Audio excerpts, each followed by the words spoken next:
Alexa, play Welcome Back by Mace. Welcome Back by Mace from Apple Music.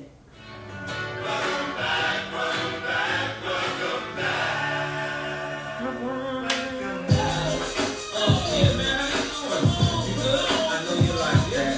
Alexa, lower the volume about 3 points. Y'all know I love me some Alexa, so. Hey, y'all. Come on in, come on in. Y'all see I got my own hair out today, guys. One more time. Alexa, lower the volume by 2 points. She be listening to me.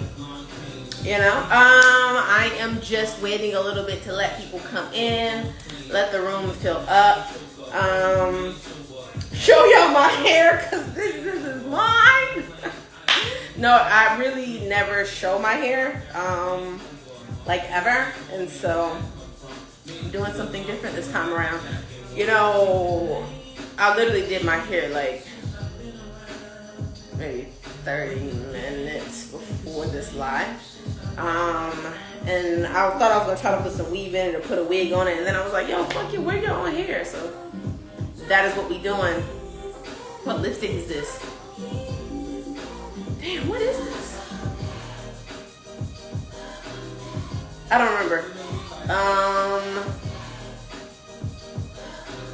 It's like a brand that's like in all the beauty supply stores and in Target. I can't even think of the name of it right now, but I also did an ombre, so I mixed 2 different colors, so it's a lot going on here. But I'm glad that y'all up in here. We just gonna, you know, like I said, wait a few minutes to let people come up in this thing. Yeah. Who's Blue Sunshine 1920? I know you sent me a request to be in the video, but not today, shorty.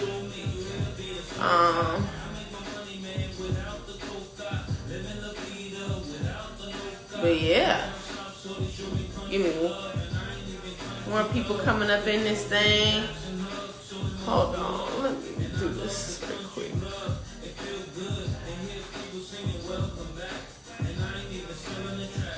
I'm gonna go ahead and, you know, send it to a few folks, have them come in.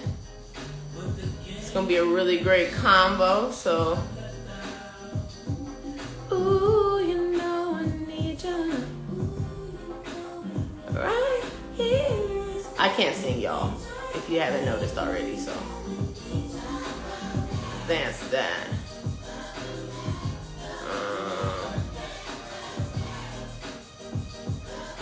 Okay. Yeah, I think that's enough, folks. I'm sending this to everybody. But yeah, I hope y'all doing good. We're just taking some time. I low-key want to hop out and hop back in because, you know, I've literally, not to be like that, but there we go. Okay, more people are joining. I said, I've literally never seen it with only 3 people before. Not to be like that, but I just never have. And so, yeah, just sending to a few folks. Like I said, I'm waiting to let people join in. And then we will get started. Let's give it a little bit.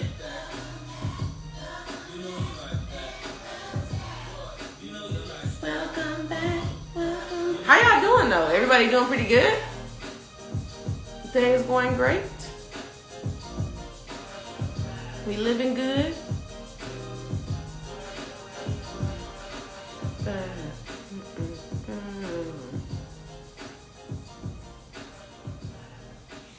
Oh, that song ran out. Let's give it one more time. This is just so interesting. Alright, more. There we go. Hey y'all, welcome in. Come on in. Hey Nick! My light-skinned brother from another mother. See, I got my fro out today. I'm trying to live out loud, you know what I mean? Thank you. I never have it out. And so, you know, I'm trying to wear my hair out more, because why not? Yo, I'm low key waiting to see my mama because I'm like, where my mama at? My mama always on here. Before we get started, which is ridiculous because I'm 2 seconds from being like, where's she at? Hey. Okay, we gonna get started without my mama, which is so ridiculous, but I love her. That's how I feel. So yes, all right, y'all. Welcome to Bag Talk, episode number 607. No, I'm just welcome to Bag Talk. Today is going to be an amazing conversation. We have a really special guest on, and she's just Precious is just a really dope individual with great energy. Like, we went to college together. And I remember the first time I met her, I was like, who is this girl on campus who is just dressed to the nines? Like, she was always super dressed. She had this energy about her. And so today we're going to get on here and have a really great conversation with her when it comes to the conversation around grief.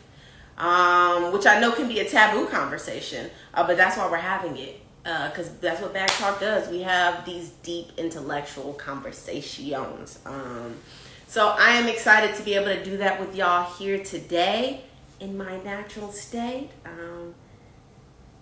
I seriously did ask. It's actually low-key a little weird having my actual fro out, which is ridiculous, but nonetheless, like I said, I'm really excited for y'all to go ahead and meet Precious. She's a dope person, and she's really created an amazing space for people to heal through grief and stuff like that. And so let's go ahead and get in this conversation. I am going to... Precious, can you request to join right quick? You see me with the fro? I know, right? We got it out today. We're going to keep it out for a lot longer. So let me see.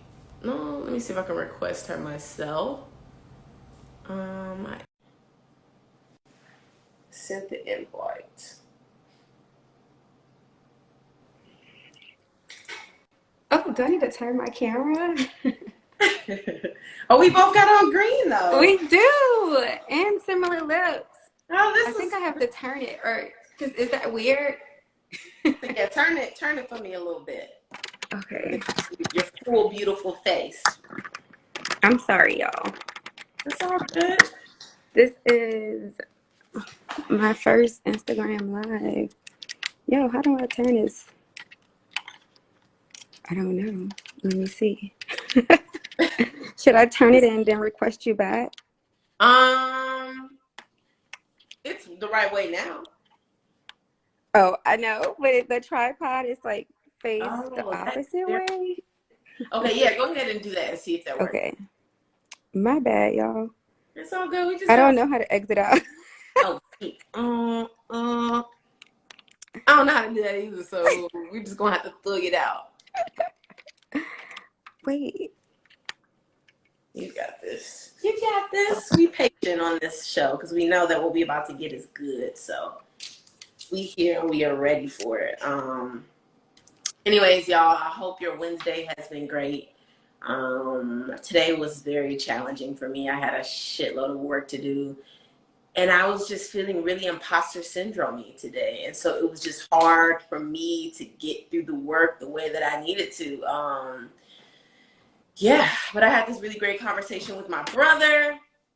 And it just perked me up and reminded me who the fuck I am and what I do. And, you know, it also reminded me to take care of myself. So sometimes when you're feeling down or you're feeling a little out of it, you do a little self-care. And so, you know, I treated myself like a baby today. I ate really great, made great meals. You know, when I needed to take a walk, I did so. And, you know, as the day went on and the more and more I treated myself and gave myself that care, I noticed that my Wednesday got less Wednesday, if you know what I mean.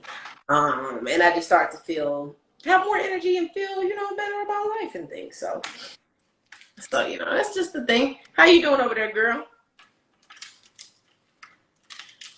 You still working, but she got it. She has it, but how are y'all doing? Everybody doing pretty good?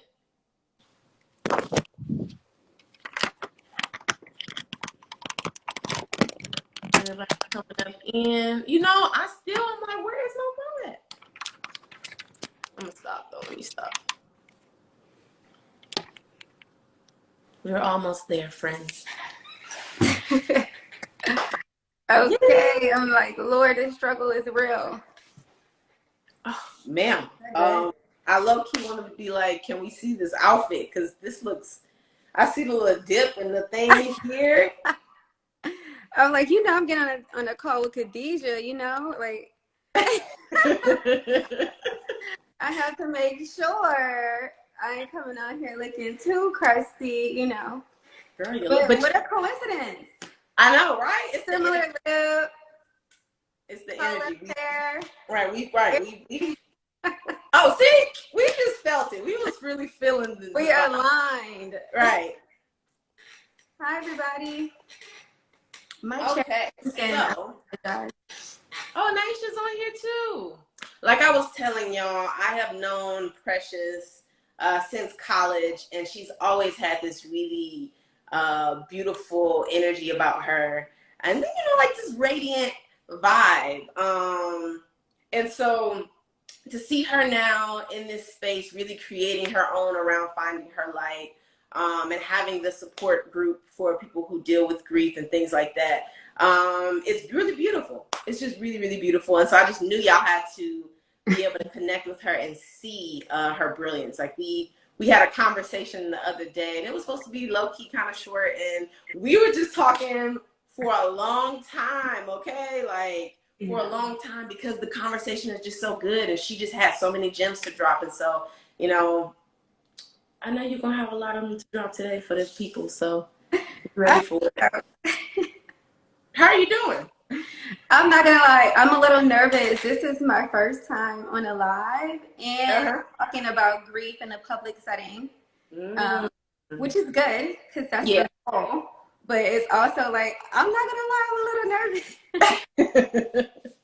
You know what? Don't be nervous. Really think of it as a conversation between me and you. I wonder if I wish there was a way to like swipe off the comments or something like that. It would just be me and you looking at each other, because that's all it is at the end of the day. And then plus, we all human on here. You know what I mean? We all get nervous. We all have the feels, but I know it'll go great. Like I was saying, thank you for joining us. And, I know I gave them a little bit of background on who you are, and how I know you and stuff like that. But I was wondering if you can tell the people, more about you. Like, who is Precious? Yeah. So first of all, hi, everybody. Thank you for joining the call. And thank you, Khadijah, for having me. I'm really excited to be on the call today. I keep saying call because I do a call, but it's a live. So I'm excited to be on a live today. And it's so funny. It's like, who is Precious? And I think like I could have answered this question a lot of different ways before. But right now, what I'm feeling, because I didn't rehearse any questions, y'all. So this is anything I say is coming off the dome. So excuse me, especially if I say But if I was to explain who I am, like right now in this moment, it's someone who's seeking light. And all that it is. And what that means is that I'm just practicing being intentional all the time. Give myself grace. I know that I'm going to make mistakes. I'm a lighthearted person. I find joy in everything. I'm a crybaby. I wish I wasn't, but like I am truly like an empath. And sometimes it sucks because I feel everything from everybody. I'm goofy. I'm silly. So Precious is someone who is on her journey, embracing her journey that doesn't look like what she thought it would be. I'm an ex-planner, perfectionist, all of those things. And so I am someone who is transcending into who I am and who I'm supposed to be. I love that. It takes me back to the last guest that I had on. And I asked her asked her the same question, like, who are you? And both of y'all gave these answers that is, it encompasses all of you.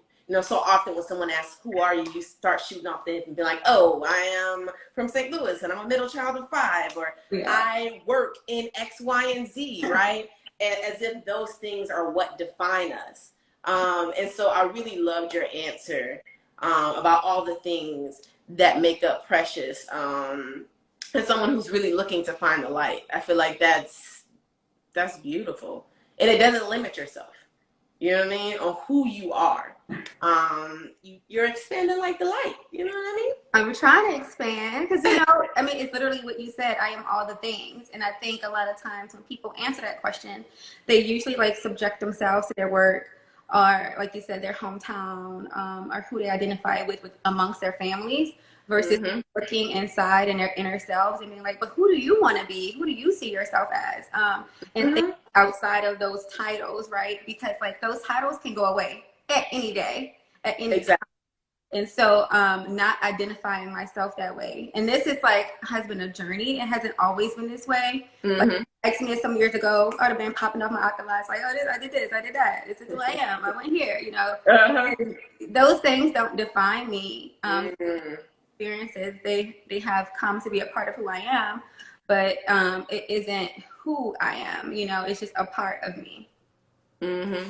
Did you always? I was gonna ask, like, when was the shift? You know what I mean? As far as you learning to identify yourself in that way versus, like, all the corporate titles and all the X, Y, and Z. Was that something that happened during the midst of grief, or was that something, a spiritual journey? Like, what exactly? I think that it started to happen before grief. So I am someone who, like, I'm from New Orleans, so New Orleans is not a small town, but it's also not like a really big city. And so who you are is a lot about like your family, right? So like I was always taught like you represent your family. So like wherever I am in the world, wherever space I am, I'm representing all these people. And I never liked that. That never sat well with me. Like I think it's okay to know like that it is a village, right?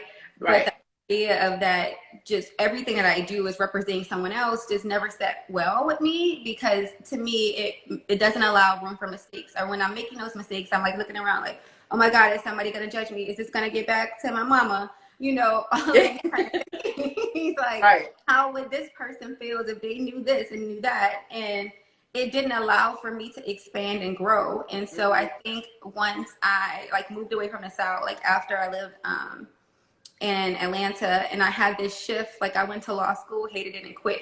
And like I was somebody who never quit anything. Yeah. And so to quit something like that, who like my entire life I thought I wanted to be a lawyer. It was a huge like intersection, I guess, in my life, and it really changed who I was. So I would say I started to think about these things. Yeah. Around the time I was about like 25, and I was living in all these different cities alone and kind of finding out who I was. And amongst that, during that time, I did think about spirituality. I started to even question like, oh, am I, because I grew up Baptist. I'm like, am I Baptist? Or do I want a Catholic church, not Protestant? Like all these things. I started to go, like just going to services in different kinds of churches, all these things. So I started to like figure out who I was outside of my community, my family. And so that started then. And then of course, when grief happened, I felt like naked. I felt alone. I felt like a new baby. And so I had to figure out who I was and create the life I wanted. And within that, the way that I identified definitely changed. It really shifted. Yeah, speaking on grief, like I know that the topic can be really taboo in the Black community, but these are also conversations that we really need to have. One of the reasons why I am very grateful to have you on this show. Like with that being said, can you tell us more about healing through grief and what really inspired you when it came to finding her light? Yeah, it's a loaded question. Especially deciding to have this kind of platform. Originally, I felt like, oh, I have to address this delicately, and I don't care anymore. Like that's what I thought I had to do. When I first was thinking about creating this, I don't want to call it a brand, but creating this journey, I guess out loud. I don't know what I really want to call it right now. But at first I was like really in my head about it because I was thinking about how it was going to be perceived by others. And then I was like, you know what? I have to live my life because this is my life. And the way that I live in my life may show others who are grieving how they can live authentically and be who they are. So with me, grief was not what I thought it would be. It wasn't the representation that I see on TV. It wasn't a representation that I've even experienced, like just living, you know, from hearing stories, other people's stories, or what I read about in books, or, you know, the 10 steps of grief that you see when you're Googling, you're on it, like YouTube, you're on these things. My experience was completely opposite. And my experience started with rage. And I was in a rage for a really long time. And I never heard the word rage and grief like together, like as if they were a part of each other. What I heard about grief is that, you know, you pray through it. God will see you through. Your parent, whoever your loved one is in a better place.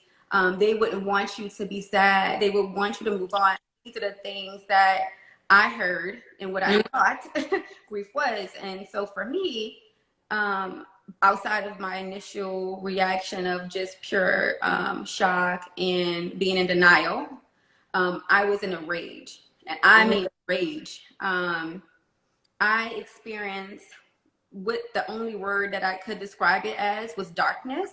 When my mom transitioned, and isolation. So it was rage, darkness, and isolation. And in the beginning, I could not articulate my rage. Like I was just extremely angry, and I didn't know who I was angry at. Right. And I lost my mom in June 2018, and I started therapy in November. And I started therapy after I was just like existing. That's what I call like that phase from June to November. I was just existing. I would wake up every day angry that I was alive. So every day I would wake up and I would be alive. And I would be super upset with God, upset with everyone. I'm like, why do you keep waking me up? Like, I don't want to be here. You know, shouldn't I not be here if I don't want this? And so like I never acted or had like, you know, like suicidal attempts, but my mind frame to me was suicidal in a sense that I did not want to be alive. I did not want to engage with the world. I was like a ticking time bomb is probably how my family perceived me, because I was so angry that I didn't want to see or talk to anybody. I just went into like a bubble of myself and my own rage. Like, I'm not gonna lie to you. Like, I wasn't making my bed. Like, my room looked like awful. Yeah. My family wanted to like watch me because they was nervous. I'm an only child. So I moved out of like my own space and with my family. And that made it even worse because I just felt like everybody's life went on and I was stuck. So, I just hated myself. I hated my life. I hated how I looked. I would look in the mirror and I would hate myself. I'm not going to even lie to y'all. It's probably the first time I ever said it out loud, but like I would hit myself sometimes. Like, I'm like, I hate you. Like, I hate this life. You look so ugly. I hate all of you. I hate everything that you are, because I just was so angry that I was still living without my mom, because I felt like when people say a part of them died, when you really experience it, you know what it meant. And I didn't feel like a part of me died. I felt like all of me died, because me and my mom had such a strong bond where at the time I could not distinguish her or myself from each other. So when she left, it was like, well, I'm gone. So like one day I just like, well, many days, I drove home. I don't remember how I got home and things like that. And I guess like after continuously waking up, I was like, well, I have to get some kind of help to figure out how to deal with these emotions. In my first therapy session, I sat down and I was, you know, my therapist is like, you know, trying to get to know me or whatever. And I just go, I hate God. Like, I hate God. And I like cuss God. I was angry. And it was the first time that I put like a name or a face or something to my rage. And I never expected that that would come out of my mouth, my Right. therapy session. And what I really appreciated, I had a Black therapist. Mm-hmm. That's a whole journey in itself. I'm not gonna Right. get there. Had a Black therapist, and she made me feel seen because in that moment she didn't say, "You can't say you hate God. You can't say, you can't cuss God. That's not allowed here." She allowed me To show up. express myself and show Right. who I was in that moment, and she didn't diminish it. That's so important. It was amazing. And I would say, for everybody that's listening, I don't hate God anymore. But what it did and what it showed me is that one of the reasons, there's many reasons, but one of the reasons why I was in such a rage is because I had no foundation at that moment. My mom died of stage 4 cancer. She was diagnosed in 2016 of January, and then she transitioned in June of 2018. So that, like, it was only 2 years that she was able to fight this cancer. And from January to June, she suffered, but she definitely suffered from April to June. Like, my mom was unrecognizable. And so for me, it made me question my faith because my mom was so faithful. I mean, she was a spiritual warrior, all the things. And we thought that God would see her through. And especially because she suffered so much, it's like, there's no way he would make her suffer this way and not reward her. Exactly. Reward her with life. So when he didn't, or she didn't, that at the time I didn't notice, but it just took away all of the faith and things. I didn't have anything to hold on to. All I had to hold on to was anger and rage. And so what I realized through that journey is that once I was in that space, I had to discover and rebuild what my spirituality looked like, what my relationship with God looked like. And that was the first time that I felt like I could actually be a part of that kind of conversation where I can question God, I can talk to God, I can look to God for answers, but not just in a space where it's like, oh, I just pray to somebody and that makes everything okay. Because Right. I realized, of course, prayers are needed, but prayers was not getting me through the day. It wasn't getting me through the day alone. I needed other tools and other things, and I needed to understand where that rage was coming from. Man,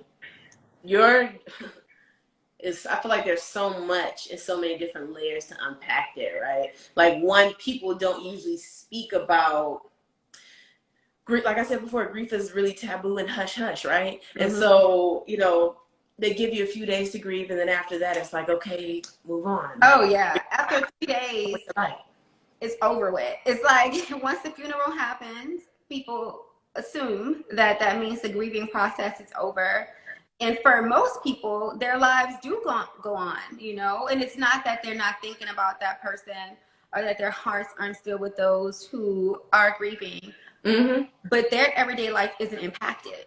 And that's the part where there's a disconnect, because if you haven't lived this experience, it's easy for you to just view it from that standpoint. But when you are living that experience, you know that your life forever has changed. Yeah. It's very hard to pick up those pieces and pretend as if your life is the same or if it's normal. That's not something that no one prepares you for. So you're there in this very new environment. And even though your house may look the same, you may look the same, it's a very new environment. Everything about it is different. And you're set there with the idea that you have to go on. And for most people, you do. You still have your rent you have to pay, your mortgage you have to pay. Some people, they still have their kids they have to care for. You still have responsibilities that you have to, take care of. Right. Like mentally and emotionally, you're nowhere near ready. Right. You still dealing, having those feelings there. Yeah. You're not even processing what's going on. I mean, you have no idea what, like the first, I would just say, like, it'll be 4 years for me in June, and I'm still processing. I'm still recognizing that, one, I have recognized this part, but that grief is forever. It's a lifelong journey. But I'm recognizing that grief have many different faces, many different phases. And that's something that no one talks about. Because again, it's like this idea that grief is over after the funeral, where grief is something that you live with forever. And it can impact you forever. But you have to have necessary tools to know how to get through it and how to approach it when different phases come along. Yeah. And we're usually not prepared with the tools, right? Like we're usually not even prepared. I'm even thinking about like even if you were to Google, I feel like you don't have enough resources even when Googling to deal with the amount of, feelings that you have, with the depth of feelings. Like for you to, wake up every day and you have this feeling of like, why am I here? This ain't it. Like, that's not something that you could Google and it's gonna go away. You know what I mean? That's something like, I'm glad that you end up going to therapy and really, use different tools in your toolbox to really help you see through. But like, yeah, like this is why I feel like this conversation is so incredibly important, and for us to have these open dialogues, because a lot of people wouldn't feel comfortable to say that out loud because they don't want to be judged. They don't want people to look at this, or they don't want people to be like, oh, that person's still grieving, or they're still, and it's like, who are you to tell me about my journey? Yeah, that's the most common thing. And the thing about it is, I always struggle with this. I'm like, I don't know if this is my perception of what people are saying or if this is what people are saying. And I think that's the hardest part about somebody who is grieving, like being brave enough, being vulnerable enough to share when you have all of these thoughts in the back of your head. And even in a sense of like Google and YouTube and books and all, I did all the things. And I'm not going to say that they didn't help me at all. They helped me very little. And even with my therapy, and what works for me and worked for my therapist, was that she really showed up to listen to me. And through that, kind of had me work through and learn tools on my own for what I was saying, versus just like, there was very seldom homework, and these kind of things. It was like, hey, I haven't lost anyone. I haven't, like, not I don't want to say I haven't lost anyone. I haven't lost a mother, haven't lost a father. So let me listen to you, what your feelings are, being completely open-minded, and let's go from there. And in therapy, what I figured out pretty early, and I kind of was like, why did I figure this out so early? Like, I didn't want to. But what I figured out, and this is something that is hard and something that, doesn't come easy probably for some people that are, I don't want to say it doesn't, but it may take a while for people to accept when they are grieving. But what I realized was that my mother and my journeys were separate. And prior to my mom's transition, I never thought about it like that. Like, I never thought about, her journey being her own journey, my journey being my own journey. That sounds so like simplified, right? But the idea that I didn't often look at my mom as her own person. I looked at my mom as my mom. That was her identity to me. She was my mother. And our bond was so strong, and I belonged to her. She belonged to me. That was the identity of my mother. And so when I was grieving, I had to separate the two. And as hurtful and as painful as it was, I had to understand that that was part of her journey. And part of her journey was to transition in this life at 48 without me. And that was the hardest reality and truth that I could ever, like, still get emotional about it. I could ever accept, right? And I think that's why when you talk about acceptance, why acceptance is probably one of the last things that you do in grief, because you're putting in a lot of work. And some people are like, oh, I accepted it. But it's like, it's the idea of acceptance, but not truly like accepting it. Acceptance, right. And for me, I knew that I hadn't accepted it for the longest. I couldn't I couldn't bear to accept it because I felt like once I accepted it that I was leaving her behind. And when I realized and when I accepted that her journey was her own unique journey, and that my journey was my own unique journey, and each of our journeys were impacted by each other and connected, but completely separate. When I was able to embrace my grief journey a little bit more, and I understood that my mother's journey impacted me in a way that it became a purpose, part of who I am, like part of my purpose in this life. Because I felt just so inclined to share and talk about grief in a way that was raw and authentic that I've never seen before. And it was very painful to know that my mom had to transition for my purpose to come alive. It felt like a knife in my back. Like, I had to lose her for my purpose. Woo, yeah. You know, like my mom, my bonds, my everything, you know, especially being the only child. Like, I'm her, she's me. Then I look like my mom too, you know? Yes. So it was hard. It was hard to say that. So my purpose means that I won't have my favorite girl in my life for my wedding, for my children, for my children's lives. Like, that's the hardest pill to swallow. But I had to accept and acknowledge her for her journey and who she was before me and who she'll be in another life. Yeah. Her journey. And I feel we're so bonded and so connected that we've met in past lives, that we're bonded in the next life. And I'm like, I'm gonna see you, girl. Right. I'm gonna see you later. And I'm gonna get you, believe in me. But I know that that's your story and that's your journey, and this was part of mine. And I hope that, you know, in the next life, we can hug about it and smile about it and maybe have more time together. Wow. That last realization, that is powerful. I don't think we often, it's not easy for us to be able to see the people around us as having their own journey, living their own life with their own trajectory, you know? Yeah, like how long, like how did it take, like, I'm just, I guess my brain is just like, whew, like I can only imagine. And I'm over here wondering, like, how long did it take for you to, like, be okay with that? Like, is that something that you feel like you'll ever be okay with, or? Yeah, honestly, like, every day, I'm, like, choking up. But, every day, I surprise myself, right? I'll never be the girl crying on, like, social. But here I am.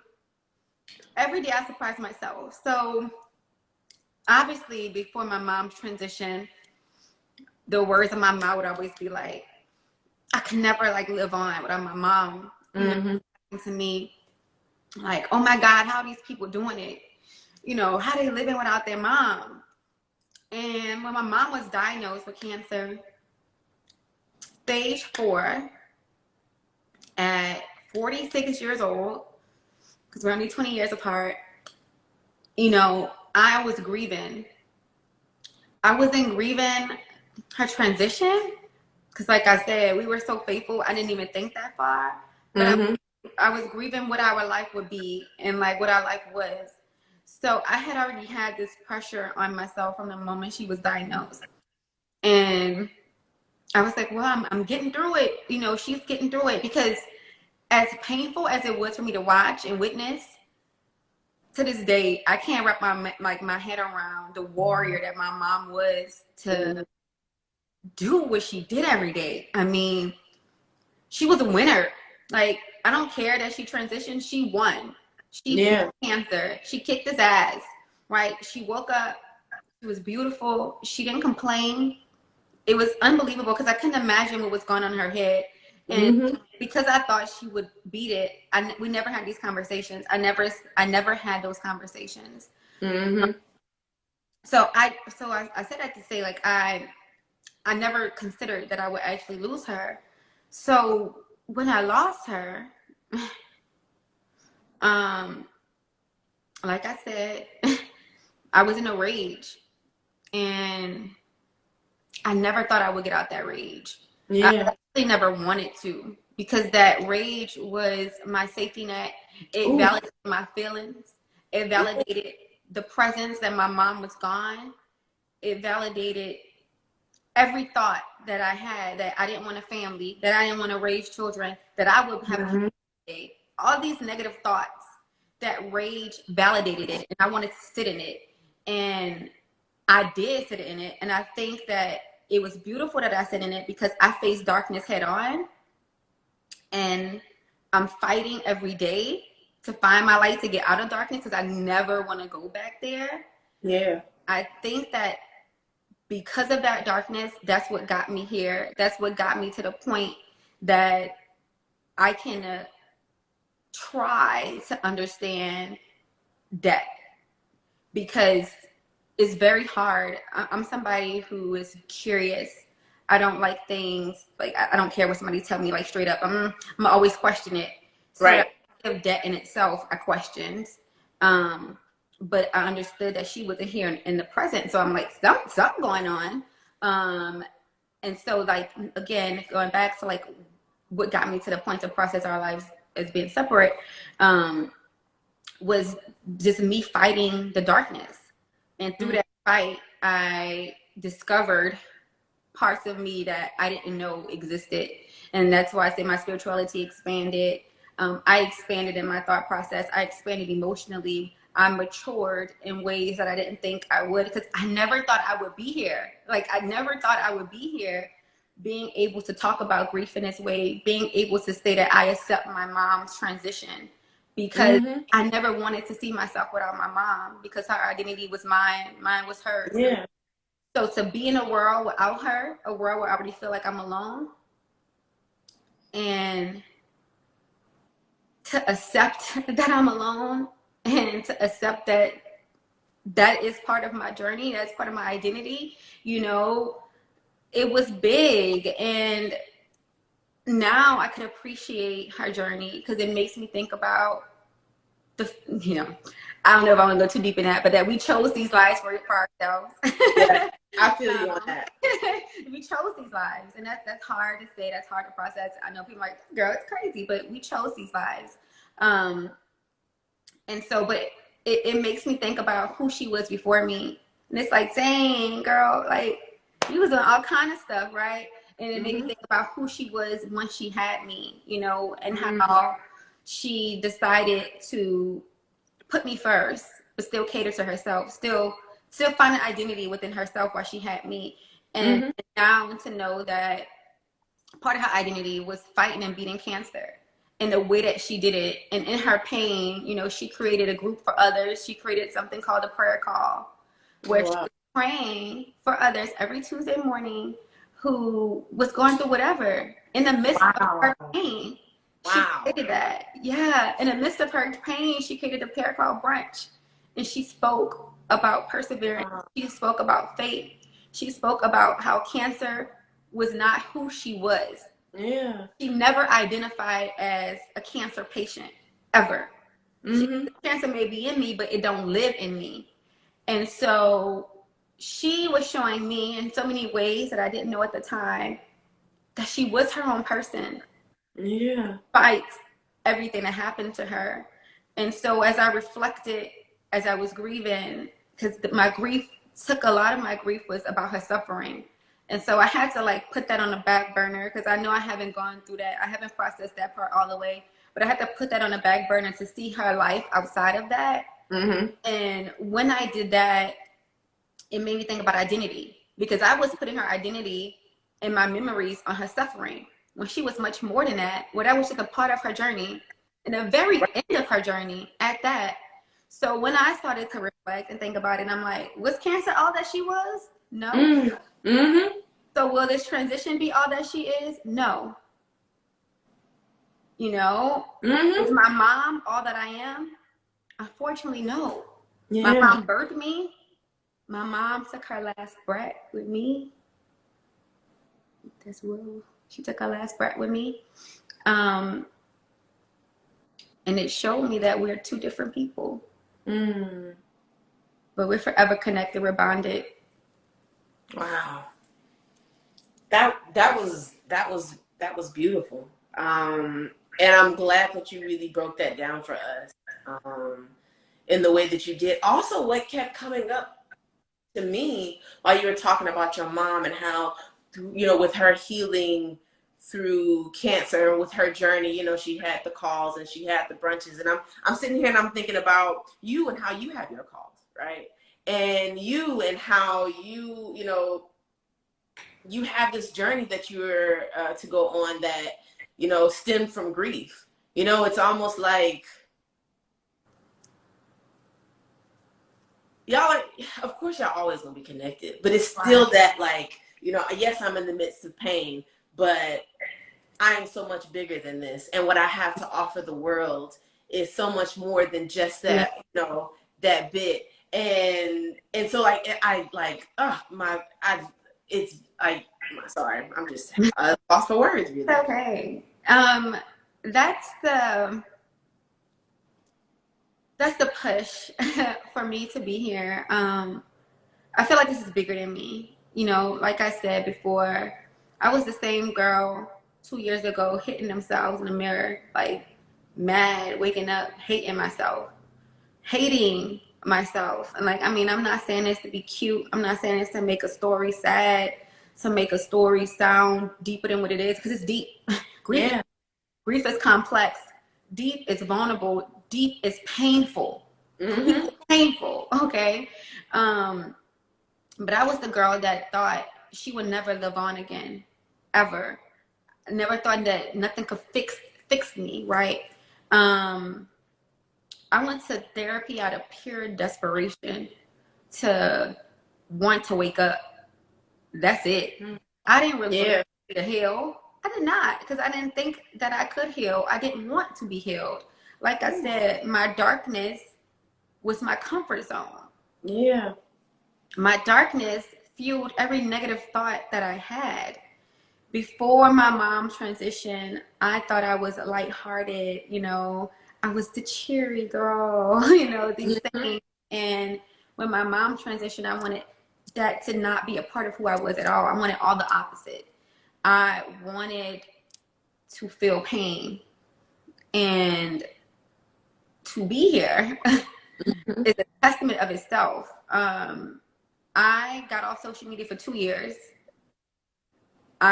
Before my mom transitioned, I got off when she got really sick, because that's part of who I am. I isolate myself from everybody and everything when things get hard. I created the name Finding Her Light in December 2018, a month after I started therapy. But I didn't get back on social media. I just like saved it. Yeah. And I didn't get back on social media until May 2020. And I just kept feeling this urge to say something. And I fought it. Like, I kept fighting it. So my goal before my mom transitioned, I always wanted to help people. I always wanted to be a philanthropist, or I have a nonprofit. Like, all these things, like, I want to help people, I want to help people. Like, I created a scholarship before my mom transitioned. Like, I would donate. Since a kid, I would go to soup kitchens, everything. I've always wanted to say help. So I knew I wanted to help people, but never in a million years, ever, that I think that the way that I would help people is through grief. Yeah. By experiencing grief, by losing my mother. So, although I am an advocate that you create the life that you want to live. That's what I live by. It's my mantra. You create the life that you want to live. I do feel like this journey is destined, despite how much I want to fight it, despite how I don't want to always talk about myself, because I'm very private, but I feel obligated. Like, it literally feels like an obligation for me to do this because we are not in these spaces. Grief is not in a space of social media. Social media is about content, about being cute, about being pretty. And my thing is, I could be cute and pretty and still talk about the ugly parts of what I experienced, you know, about the trauma that I experienced. And especially as a Black woman, because when we talk about grief, we talk about Black people, grief is hidden. The idea that we pray about it, we hush about it, and God make no mistakes. And whether that is true or not, am I not allowed to question what happened? You're damn right I can. Because I have to understand it. Because although this person isn't here, you're telling me that that's what their plan was, I still have to live and navigate this every day. Exactly. And I need to know how. I need tools. I need stories that resemble mine, something I can connect to. But people are deep rooted in their families. Our families is identity. I just told you when I grew up, it was like, you represent me when you leave. Right. You don't represent yourself. You represent me. Right. I'm being brought up this way.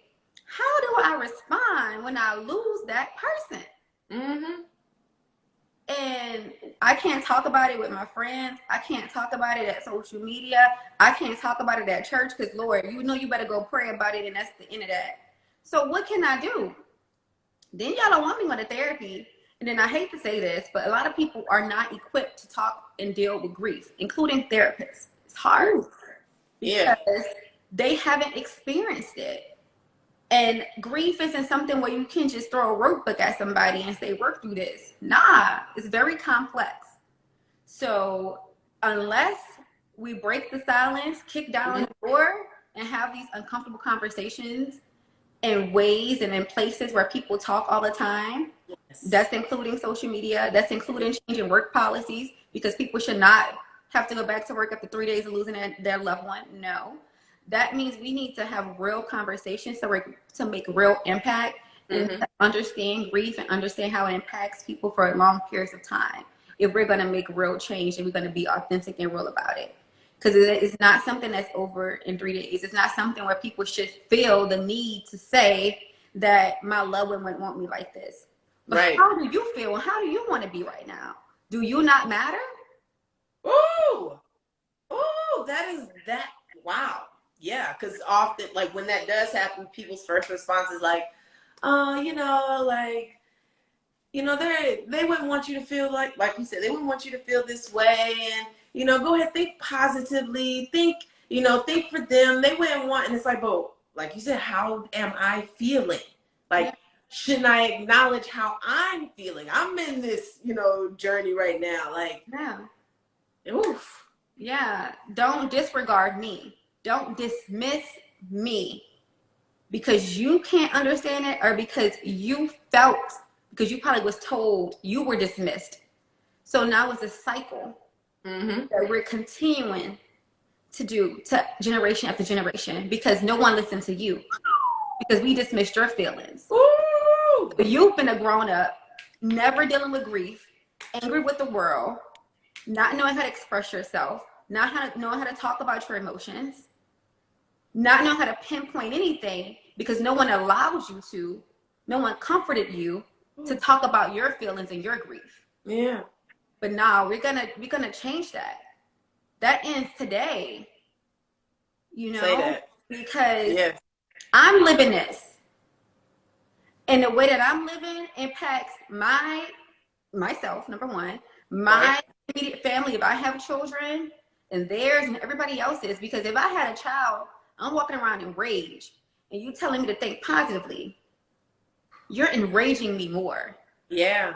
So I can't show up for me, and I damn sure can't show up for the person who's next to me, who I should be showing up for in a different way. Because I can't cry in front of my child because you're telling me they shouldn't see this. Should they not see that their parent is individual and have emotions too? So that they can be empathetic people as well, and they can know that it's okay to show emotions so that they aren't restraining themselves for being and feeling? Should we not feel? Like that's basically what we're telling one another not to feel. Yeah. And it also goes down to our traumas too. Like I'm like, in the Black community, we don't talk about none of this stuff. No, We don't no, we're allow like, ourselves you know, to they joke feel. about us. If the people Yeah. who are empathetic and the people who have feelings, the people who talk about their emotions, it's like, oh, why you always doing that? Mm-hmm. Because I gotta release, baby. If I hold this in, I won't be able to live the way that I should be living. Ooh, I live have out to loud. release. Yes. You release, you grow, you heal. That's how it works. You can't bottle it in. Because when I was bottling it in, I was a ticking time bomb. Like, I tell people all the time, and like they think I'm joking. I feel like I would have killed somebody, and that's not okay. Like, somebody would have approached me at the wrong time, the wrong day. It could have been on, like, for real. Yeah. Because I was that enraged where the little of, like, the most little things would get to me. I would keep it together for work, right? Then I would I would cry all the way to work, cry all the way from work. One day, I literally couldn't hold it together, and it was something so simple. I work in childcare, and a child came in, and it was like, I miss my mommy. Mm. I lost it, and I was like, I miss my mommy too. I went in the office and cried under the desk for like 4 hours. I mean, bawling. Because like the first time, I'm like, I miss, nobody asked me. Nobody asked me. Yeah. And that child, I felt connected to that child in that moment, I'm walking around, I'm saying Grandparents' Day. I can't never have Grandparents' Day. I can't never tell my mom expecting. I can't never tell my mom engaged. I can't, I like, especially in the beginning, I still do, but especially in the beginning, I grieve the future so much. So much to think about all of the moments and things that my mom wouldn't be there for. And is it selfish of me to say that, I should forget about her journey? Absolutely. But I was being selfish in that moment. And guess what? Sometimes we are selfish in a way because we're thinking about ourselves, and that's okay sometimes. And grieving the future was a hard pill to swallow, because no matter what your positivity tell me, no matter what your prayers tell me, my mom will be missing from all of these milestones in my life. Yes. So why can't I talk about it? Because your mom was there. Yeah. Your mom's still alive. Mm-hmm. So don't speak on something you can't connect to. Mm-hmm. At the very least, be graceful with others as they are experiencing their pain. Have the empathy. I am one of the reasons why I wanted us to have this conversation is because, often when people think of grief, they just think about people who have lost someone, and that's only for them. When it's like, no, this is for all of us, right? Because one day, that's going to happen to us. You know what I mean? Or someone that we love. And are we prepared for that? Also, are we prepared to hold someone else through their journey through that? I know, like, when I was younger, my sister, her husband passed away. And I will say, like, I was young then. I didn't have the best tools on how to help my sister. You know what I mean? But I will say, like, thinking back on it, I'm like, dang, I wish I had more tools so I could be more graceful. I could be more loving. I could be more understanding, right? I can understand what she's going through more. It's one of those things that I don't even think she knows that, but it's something that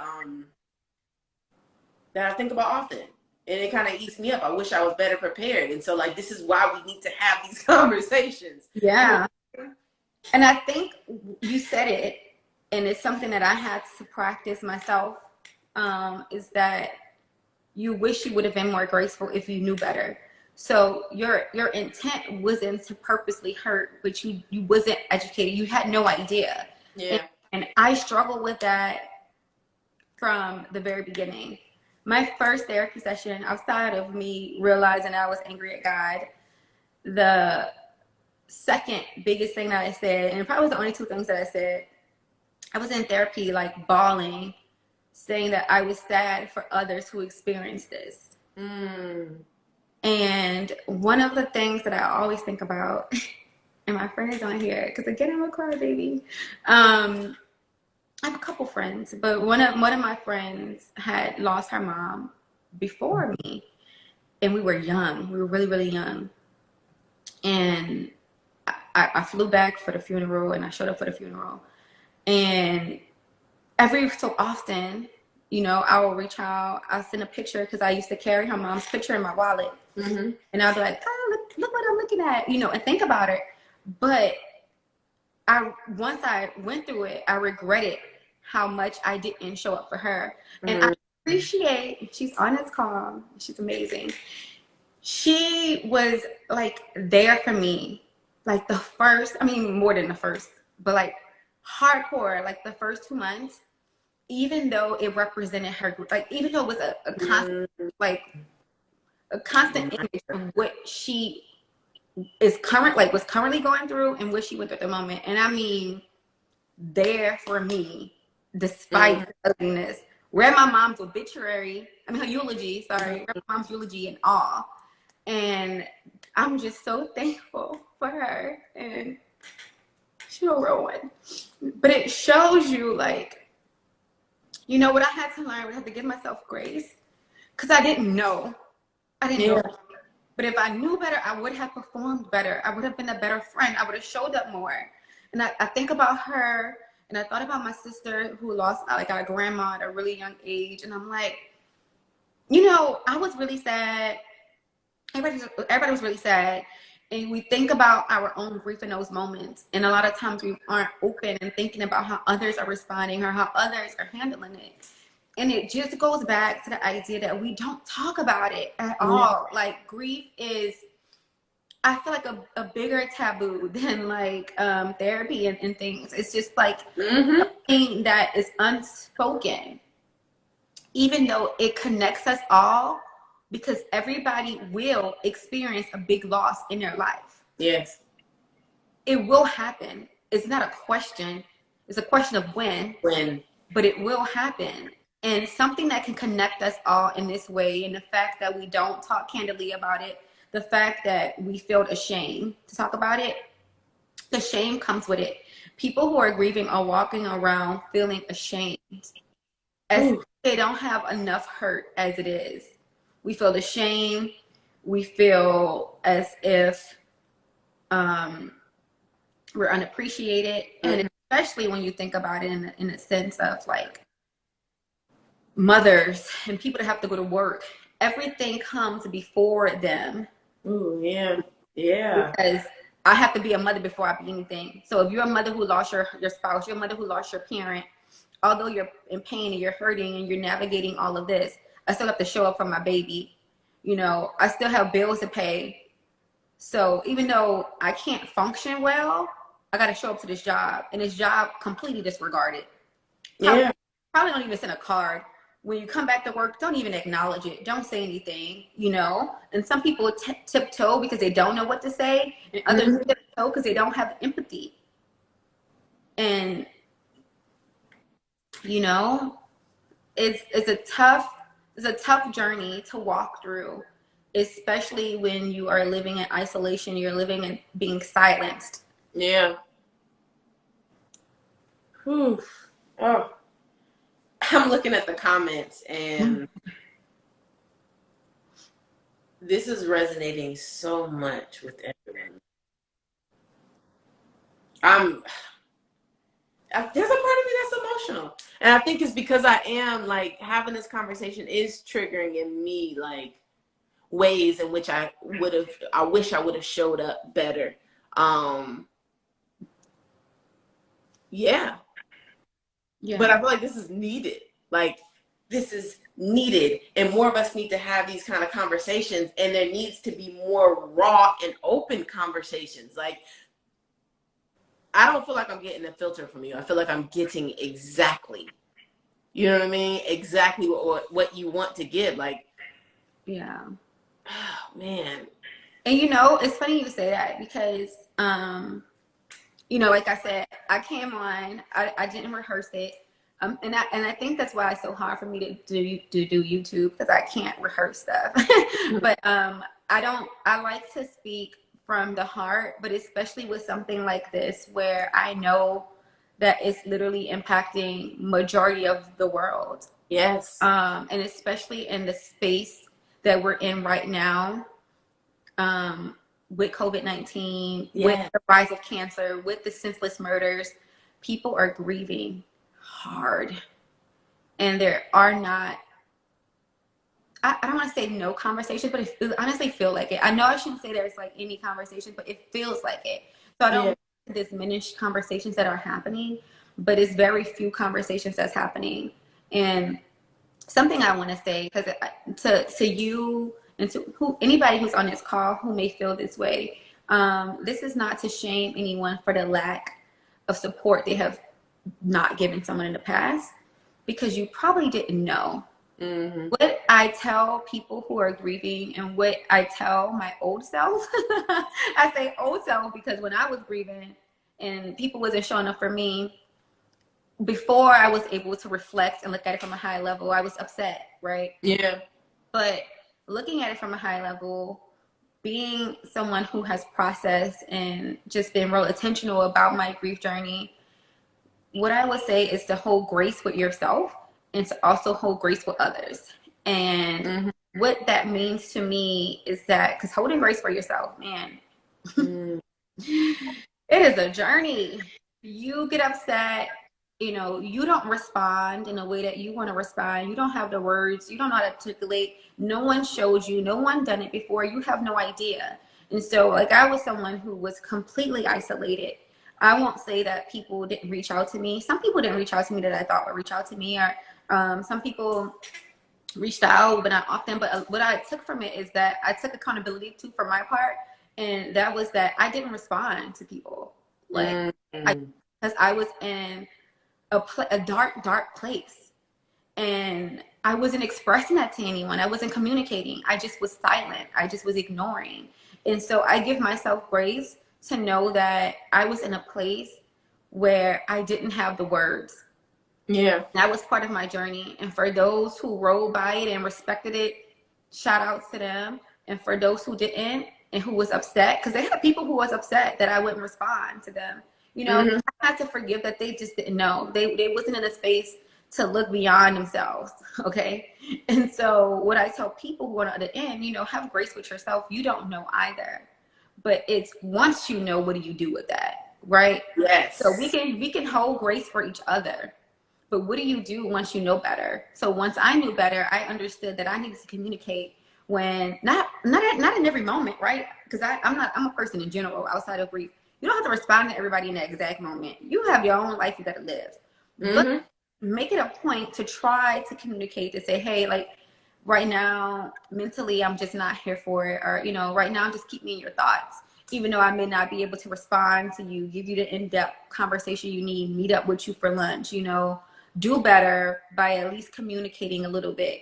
That's something I'm still working on because, again, I isolated myself. Right. When you have a group, you have a sisterhood, let them know, like, look, I'm alive, y'all, but I'm just going through it. When I'm ready, I'm going to jump back in, you know. And for those who are on the opposite side, you know, once you know better, try to do better. Try to ask the person that's grieving, how can I help you? Do you not want me to text you every day? I want. Would you like for me to send you a candle? You know, what would make you feel good? Like, how should I, you know, approach you right now? I think that these things are okay because people do not know how to deal with a grieving person. Yes. You can't read your mind. I tell myself that all the time. Precious, nobody can read your mind. That's real.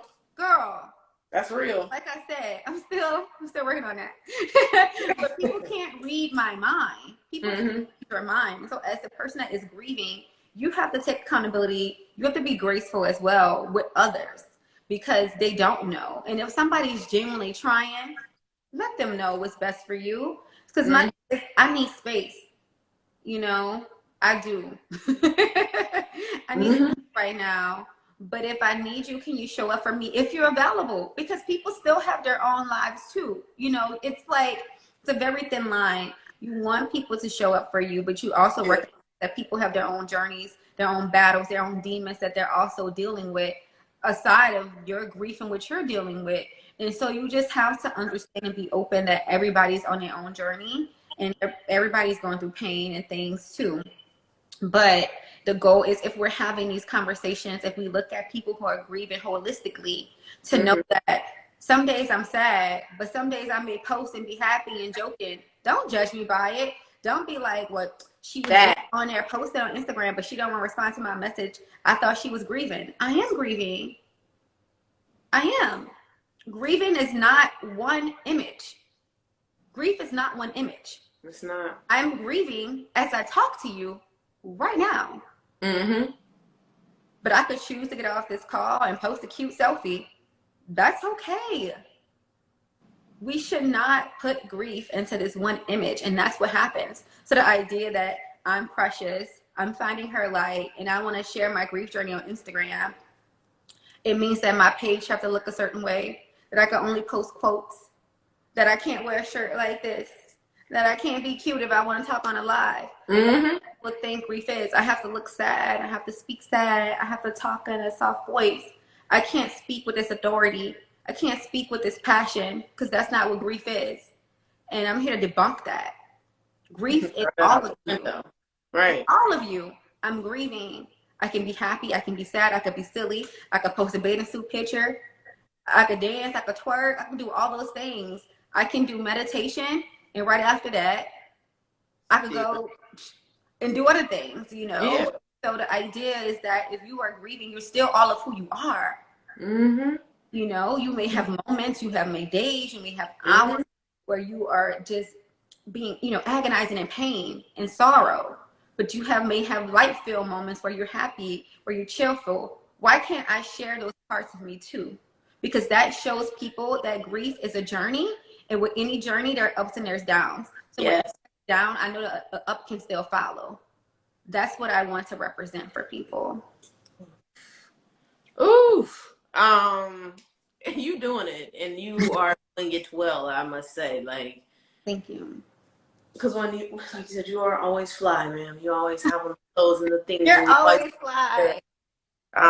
But you know, part of me is wondering if we expect people to show up in this very one-dimensional way, and because we're not having those conversations.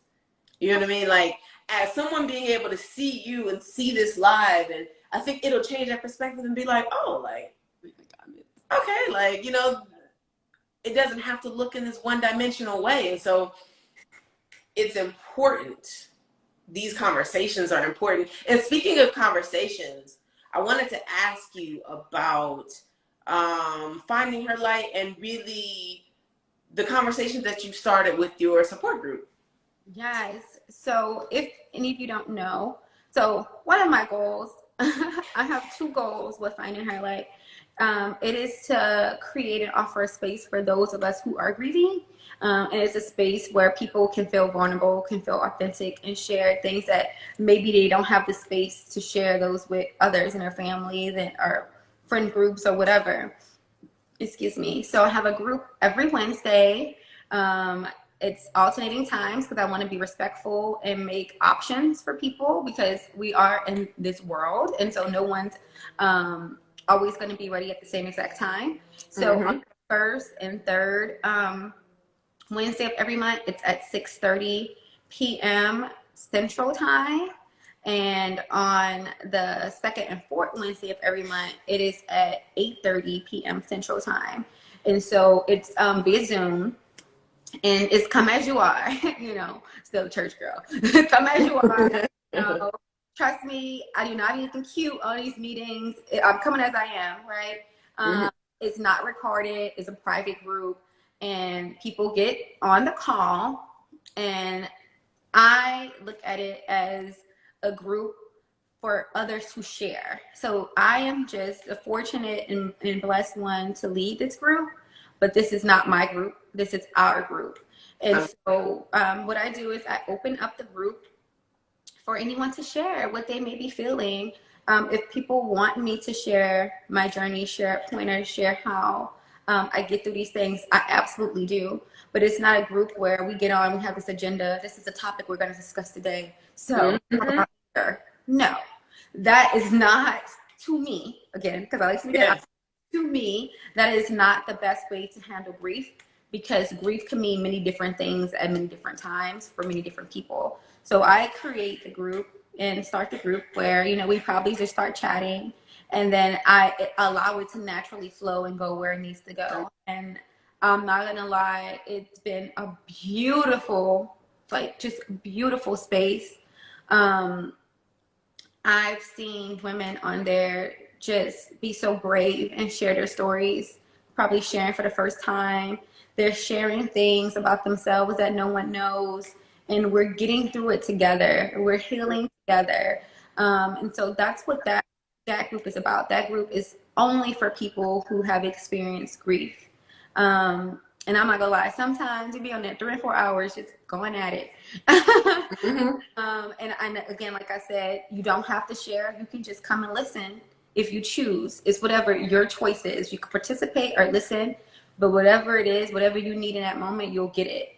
Yeah. And the second part is to normalize grief. And part of normalizing grief is to have these kind of conversations with people who may have not experienced the impact of losing a loved one, like their mother or their father or their sibling or something like that. But it's a goal that we're having these conversations all the time and in spaces where we typically feel like we shouldn't or can't talk about grief, so that we are making it a norm, so that when others are experiencing it, we can show up for them. And then they also know that this space is for them too. They don't have to go into isolation.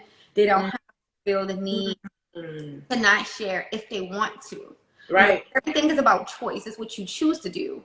For me, I feel inclined. I feel like I have to. I feel obligated to share because I feel like it's my purpose. But I'm a private person, so I understand people who maybe not want to share on social media. But at least if I'm being open and normalizing it on social media and outside of social media, maybe you can share it in your friend group. Maybe you can talk amongst your family and feel comfortable. You don't feel like you are elephant in the room, because that's how I felt many times. Like I'm walking in like, oh Lord, here come Precious, It's like, well, dang, I'm already going through grief, and everywhere I walk, I feel like we got to make sure we don't, step on her toes. She may explode. And that feeling makes me want to explode at the time. I learned how to deal with it now. But at the time, it's like, oh, I'm about to explode. Which is not okay. Like, people should not have to live that way. And so I share my ugly truths so that others may not have to.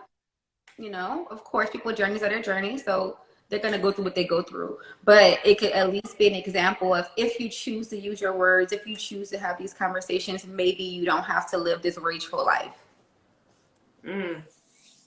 Oof. I am grateful. Just so many thoughts are coming to my head right now. Like I said, I like the way I connect through spirit is really visual, and so sometimes I will have these images that come to my head about how I feel, and I have to figure out how to like actually say that, if that makes any sense. Yeah, it does. Yeah, but the fact that you created this space, and I love the fact that there is no agenda. You let spirit show up. Yeah. And so that way, everyone's needs are met. You know what I mean? And then it's also not an ego-bound space, because it's not you dictating things and how things should flow and how you feel like people should show. And it's like, no, we are letting the group decide how we want this to go. And that's beautiful. And I also think, in general, in more spaces, it should be like that. Right? Yeah. Like I love that. Like, I absolutely love that. I know that's a model that, like, I'm in this Daughters of the Divine group, like I told you about, like my spiritual sisterhood group, and it's a very similar model where, like, yeah, she talks to us and asks us questions, but she should be asking us questions and letting us go, like, go ahead, do your thing, you know what I mean? And the discoveries that we have just from being able to be open and honest and vulnerable and have a safe space with one another. It's led to a numerous amount of discoveries in my life, and I think we need more spaces like that. So for you to create that for other people, is beautiful. Yeah. I'm a true believer in like people owning their stories, and owning their feelings and owning their vulnerabilities. And so if I'm gonna create a space for people who are grieving, I should allow them to show up and speak on what they feel, so you can own your feelings. Nobody's telling you what you're feeling is wrong. And to me, that's very important in grief. We do that in general, right? We like to tell people, because if everything is feelings aren't facts. Let me tell you something. In my grief, my feelings are facts. Because this is how I feel right now in this moment.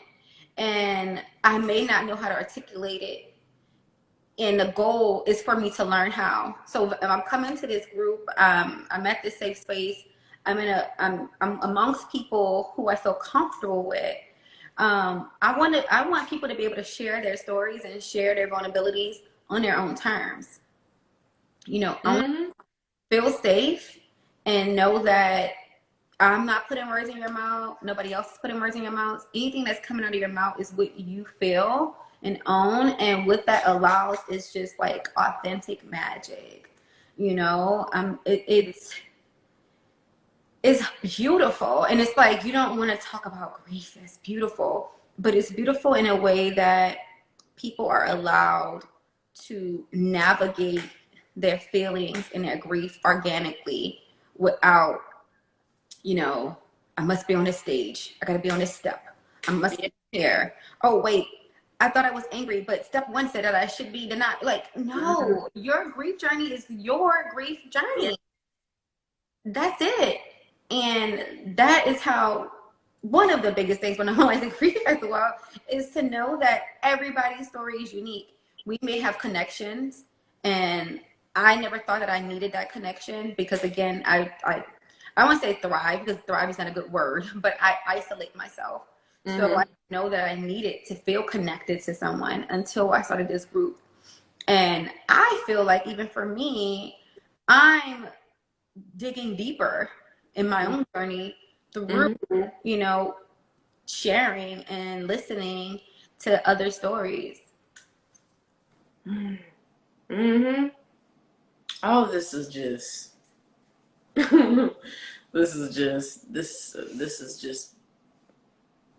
yes. Sorry, I'm just having a moment right now. Like, no, you're good. I'm definitely having a moment. So I do have a question, right? What's next for finding her? Like when I see you, I want to say this first and then I'll go into the question, right?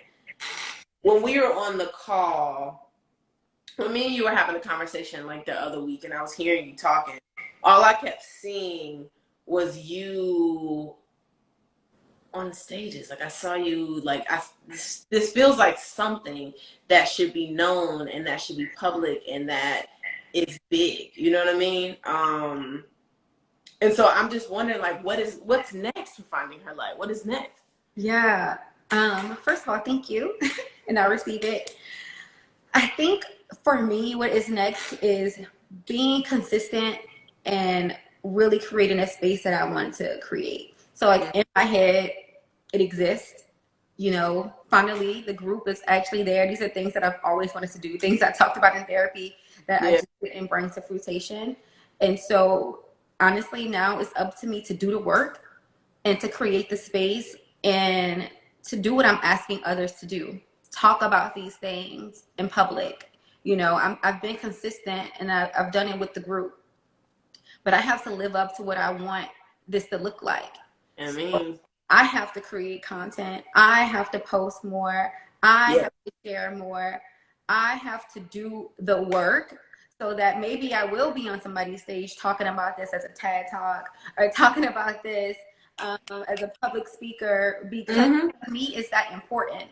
And it's that important because we move along in life. We want to have these social goals and these work goals, but we don't talk much about our emotional goals. Like, now we're focusing on a mental part now, right? Yeah. But we don't talk much about our emotional goals, and grief is every bit of emotions. And so I want to be able to create a space to create conversations about this on a larger scale because, like I said, it impacts everyone. We talk about murders, we talk about cancer, we talk about COVID in a Yep. data-driven way. Oh, Very yes. data-driven, right?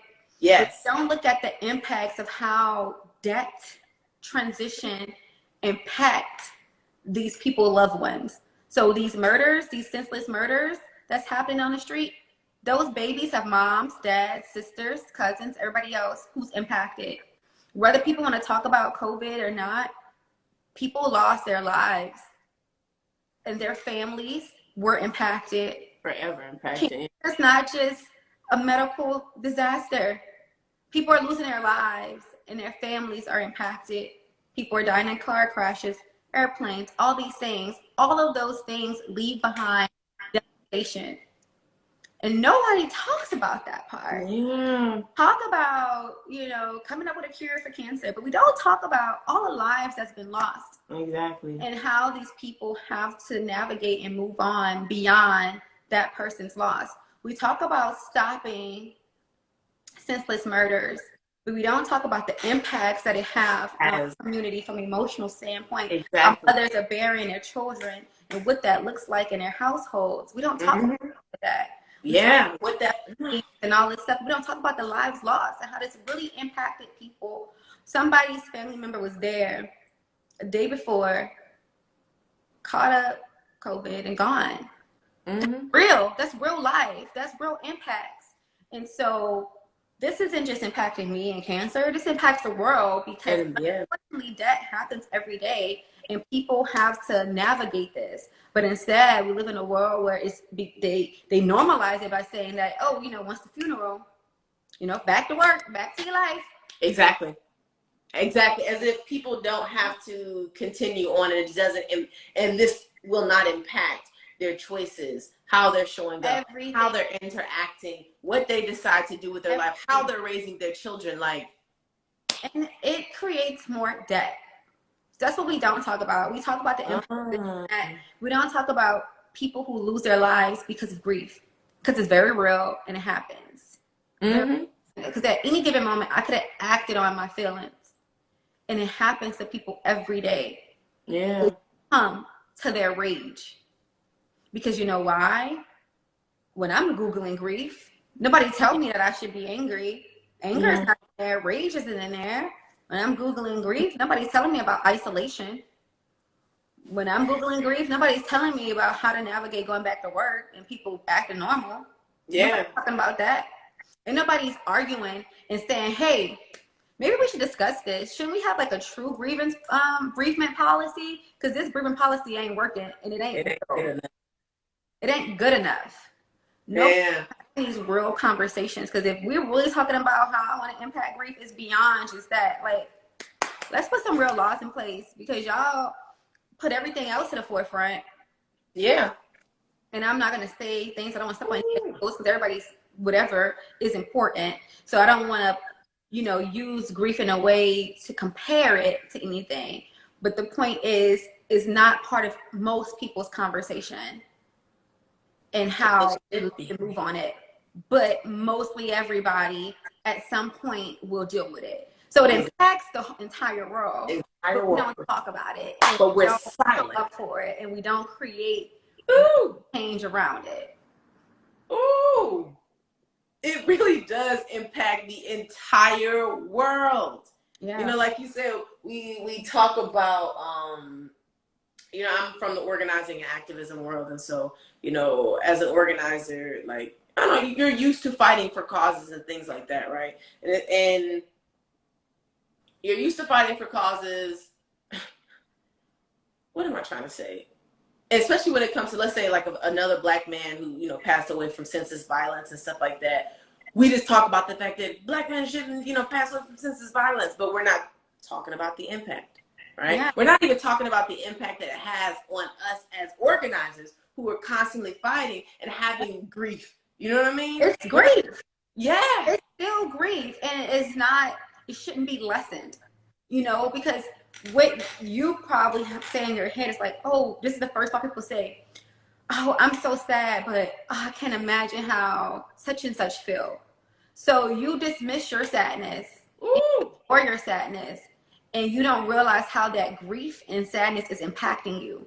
So you've been walking around mad and angry the next day, and never in your thought process that you're saying that's grief, because you're like, but such and such is so sad. There's no way I should acknowledge mine. Exactly. You know, grief impact us so much. I mean, I'm bawling all the time at other people's sorrows before my mom, you know, after my mom. I'm going to always be that way. But that's the thing, because then even for those people, like, you know, you've been an organizer, they're taught, well, you know what? I know you're grieving, but you got to fight. Yeah. The fight come before your emotions. The fight comes before you processing your grief. So when do grief become a priority? When do navigating that becomes a priority? Because for most people, grieving is not a priority because survival comes first. And that's how we're conditioned to live. And it's because grief is not pinpointed in no aspects of life, work, friendship, family. But if we can incorporate that in all those areas, then maybe survival won't be the only thing that people talk about. It's like, okay, somebody passed away. Let's see how we can make this easier for you in your home life, in your friendship life, in your life, if we incorporate it in all areas. Because that's how it should be. It shouldn't be survival comes first, motherhood comes first, work comes first. Oh, then, you know, I'm grieving, I'm emotional, hot mess, I can't go on. Mentally, I don't know where I am, I don't know if today is here. Like, why does that come last? Because it impacts all those other parts.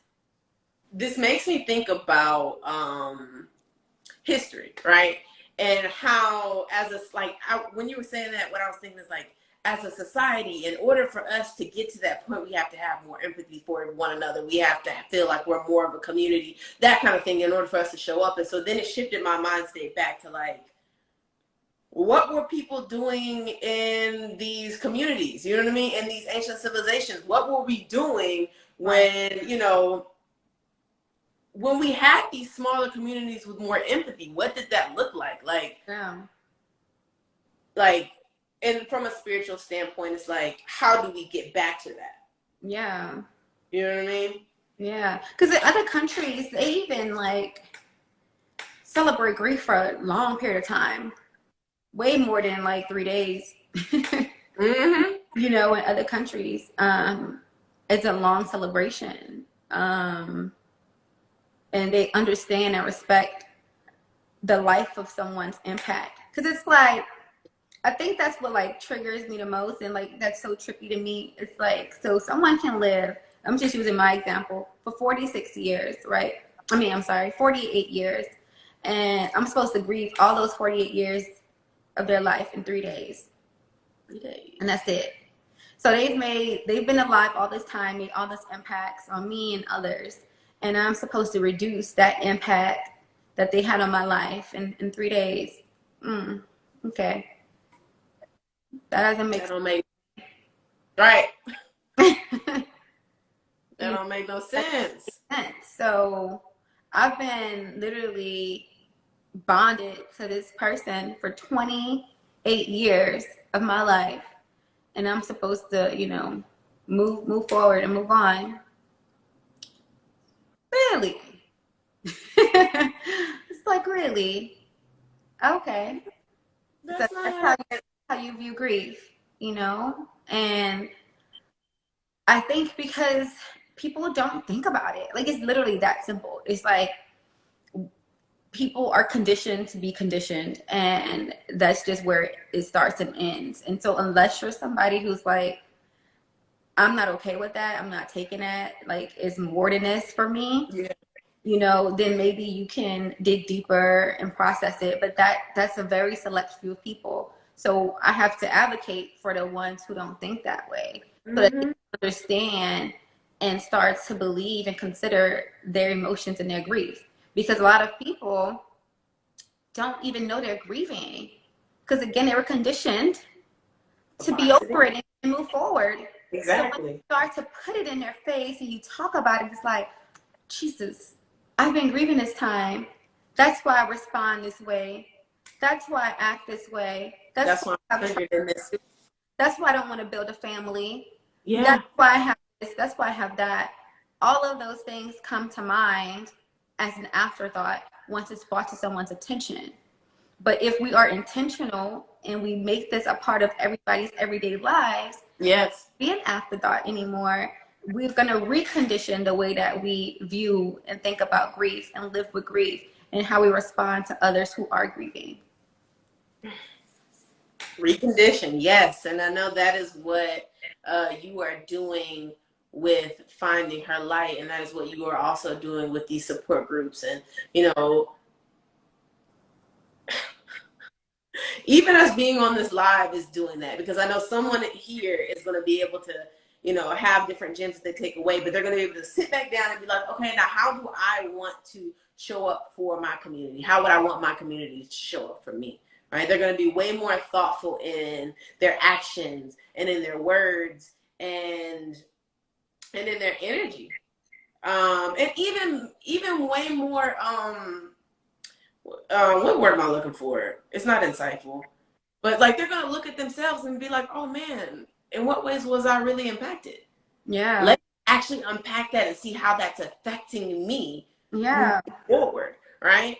And it starts with these conversations. Yeah. Because like you just said earlier,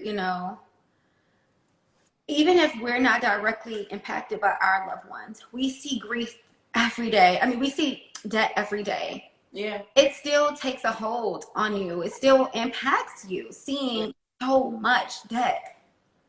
You still can grieve someone who maybe wasn't directly a part of your life. Yes. And so even for yourself, you can be like, whoa, like, how am I dealing with this? And, how can I show up for myself? And how can I articulate to others how to show up for me? And even say things like, you know what? I just need a moment today, or taking a moment to journal about your feelings, to say, hey, I'm recognizing that I'm potentially grieving this. Let me write about it. Let me let me do something to help me feel better. It's okay to want to feel better. Yeah. And it's okay to acknowledge that you aren't feeling good and that you are potentially grieving. So, and the easier we're able to acknowledge that, it feels like it's like another tool in our toolbox. Yeah. You know what I mean? Okay, I know you're still going. Sorry. No, I'm listening. It is a tool. I think, oh my God, as I was grieving again, like I said, like I recognize and see myself in like just a total different way. And, I've always been aware and somewhat intentional. And I'm saying somewhat intentional because being intentional is a true practice. And it's hard. It's a hard practice that you have to do. And to me, it's something that you will always grow and evolve to be better. So I don't ever say that I'm just intentional. I would say I'm practicing like being intentional, because I know that I'm going to continuously grow. I'm going to make mistakes. I'm going to learn tools and ways to be better about it. And so like, with that, that's part of grief too. And that's part of like the toolbox. It's like being like, okay, if I'm really going to show up for myself and others, I have to mark this as something that's important to me, because, that's part of it. It's like you only be empathetic. I don't want to say empathetic, but intentional about things that is important to you. So it's like, okay, let me mark this. This is something of importance, so that it's always in my forethought, and I'm thinking about it and I'm being mindful and I'm making sure that I respond in a different way. So I try to put a lot of things as importance so that I can show up for lots of people in lots of different ways, because grief is something important to me because I'm living it, right? Yeah. For others, it may be like the organizational groups you're working with, you know, and maybe your spirituality and maybe your health. And I'm like always thinking like these things should be important because Mhm. these are things that connects me with community.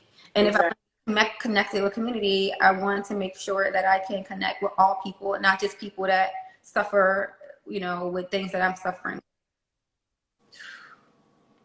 Yeah. You know, okay.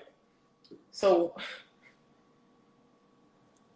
if you could, I have one really good question. I feel like I had all these questions and you has just been shooting from the hip, like all the gems. And so I just kind of was like, she wants to give you all the answers to the questions I had in the first place. So ain't no reason for me to ask this. We just gonna let this flow. No. I'm sorry. I felt like there was no need for me to ask these questions because again, like, I love having organic, free conversations, right? And when spirit calls for them to happen, that's what we're doing. And I feel like that is what was happening in this space. But I feel inclined to ask the question, like I ask all my guests this one question. But if you could speak to, because you talk a lot about your previous self, right? But if you could speak to your future self, 10 years in the future, what would you say to her? So that's funny because so I talk about my previous self and now I'm like in my present self moment, and part of like where I am in my life, I'm like living for the present, but of course the future is important. I think, how many years in the future? 10 years. Man, that's not too long. Okay. I think I would tell myself that I'm living the life that I created for myself, without fear, with consistency, and with purpose. And that I left some pages blank, right?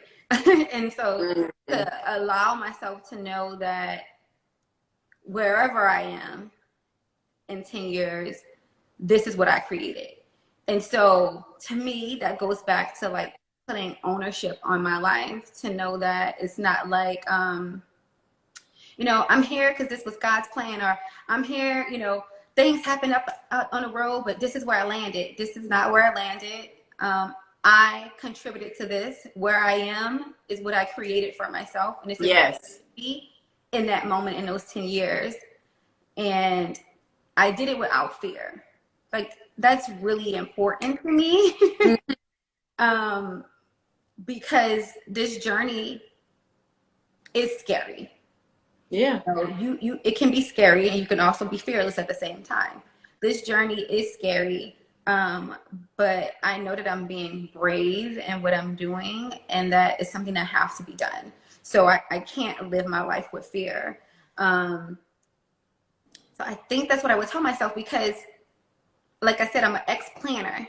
So of course I have goals. Right. I try not to plan it in a way to be like, in 10 years, I'm going to have this. I'm going to be a mom of this. I'm going to be married to this person. I'm going to live here. Yeah. You know, I don't want it to focus on things versus, you know, being open to knowing wherever I am, I made that happen. This is what I created for myself. I created this without fear. I was consistent in what I did, because that's a goal of mine, to be consistent. Yes. So I do want to hold on to. I may not be a planner, but I want to put and work towards being consistent in all that I do. And that is live with purpose in light, you know? So I don't know if that really answered it. Oh, it answered it. And it answered it. And it was very beautiful. And I also like the way that, like you said, you know, and you've mentioned this before, how you feel like, you know, you are going to be very intentional with your life and how you show up for yourself and the path that you're creating for yourself. But I also love the aspect of leaving a few pages blank, right? Because, you know, we all plan, but life still has its own plans, you know? So leaving a few pages blank, it allows for life. Yeah. Grief in itself, this was never part of my plan. And that's partly why I now choose to leave pages blank because obviously I never planned for this. I never wrote this out. I never would have foreseen that I would lose my mom, you know, in my 20s. That's not something I would have planned for. And although it created sadness and heartbreak, it also created a new purpose for myself. And so if I limit myself, even now, after what I've experienced with those, what I didn't know, but blank pages, I wouldn't be able to embrace what my journey looks like in these next 10 years. And so that's the goal, is to make sure that I am being consistent, you know, I am putting in work. I am creating what I want to live, the life I want to live. So although some surprises may come along the ride, you know, it's not anything where I know I can't overcome them. You know you have the strength, and you have the many tools in your toolbox from life that you lived. You know what I mean? And a weakness. Yeah. Weakness. Because I'm a strong believer that, like, to me, weakness is strong because it's allowing you to be vulnerable, to break down, and to understand that you can pick the pieces up and become whole again. And because the idea of strength holds people back because they feel like they can't be vulnerable. Yes. They can't cry, show emotions because it's not strong. It's not, you know, attributes of what is strong. It's attributes of what are weak. And so to me, weak is strong. Define it and flip it. And so it's like, I am weak. You know, I allow myself to be weak. I sit in my weakness because it shows and produces how I can overcome that. Yeah, because that's your vulnerability. And when we really allow ourselves to sit in that true vulnerability, right, and do our, you know, our spiritual work and to do that healing in that way, like, that's where the growth happens. Because so often we try to be so strong. This was me. I was like, I'm going to be so strong. I didn't cry for years. Like, I stopped crying at 10. It's going to sound mad fucking crazy. But at 10 years old, I made a decision I would never cry again. And I didn't cry until my brother-in-law, when he passed away, a year after he passed away, that's when I cried again, right? But I wanted to be so strong. And I just felt like, you know, it's weakness to show vulnerability. And I don't need to be like that. And recently, within the past year, all of life is showing me that the way to grow, the way to ascend, the way to be who I want to be is by showing up and showing up vulnerable. Yeah. It's not a weakness. You know what I mean? Well, I get what you're saying by that, but you know what I mean? Like, that's strength in that. Yeah. And me thinking that I have to be so tough, that's the weakness. Because I'm not allowing, like, I'm not actually focused on what's going on with me. I'm not paying attention to it. I'm not here actively trying to, you know, tend to myself. I'm putting a blind eye to it. Yeah. You know what I mean? And, like, how do you grow in that way? How do you even, and it impacts us in so many different ways. Like, I really love what you said there because it's true. It makes us accept things that we shouldn't be accepting. And especially as Black women, because it's like, you know, that whole narrative, you got to be a strong Black woman. I'm like, who got to be strong? Because I'm right. You know, it's that whole narrative. And so then, again, it's conditioning us to accept anything. It's conditioning us to not question things that happen to us. And so even for, you know, grieving people, when you put that word strong on it, and it's like, oh, so, you know, what about these emotions I'm feeling? I should put those to the side because that means that that's not strong. Yeah. So, you know, like you said, you know, to me, when I was able to be vulnerable, when I was able to be open, when I was able to truly listen and be in tune with myself, it allowed so much in regards to me, like, evolving into who I am. And so, you know, I always say, like, grief is forever. You know, you're forever living with grief, but it doesn't mean that it stops you from evolving. It doesn't mean that it stops you from growth. It doesn't mean that it closes off new opportunities, new love, new passions, new happiness. You know, your journey just looks different. Yeah. Your journey is just more complex and have a lot of depth to it. is more to your story, but grief doesn't stop you. It doesn't stop your story. Yeah. Yeah. I am so grateful for you coming on this live tonight. I know you have, isn't it like your class happening? I know. Look, I told them, because I sent it in my emailing group, that they should join and that we probably be running late. And then I set up my Zoom before, and after the message, I'm like, we're probably gonna be running late, but catch us on this live. So, Okay. You still get, because again, people can still get their healing. And then I am also living up to what I say in my groups, because I encourage people to speak. I encourage them to create these conversations.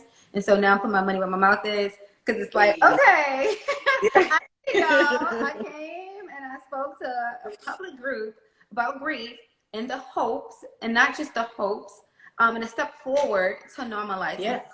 So not hope, step forward to normalizing grief. And it takes all of these baby steps, because, obviously this will live on, our pages, although people who can't see it live will be able to see it beyond right now.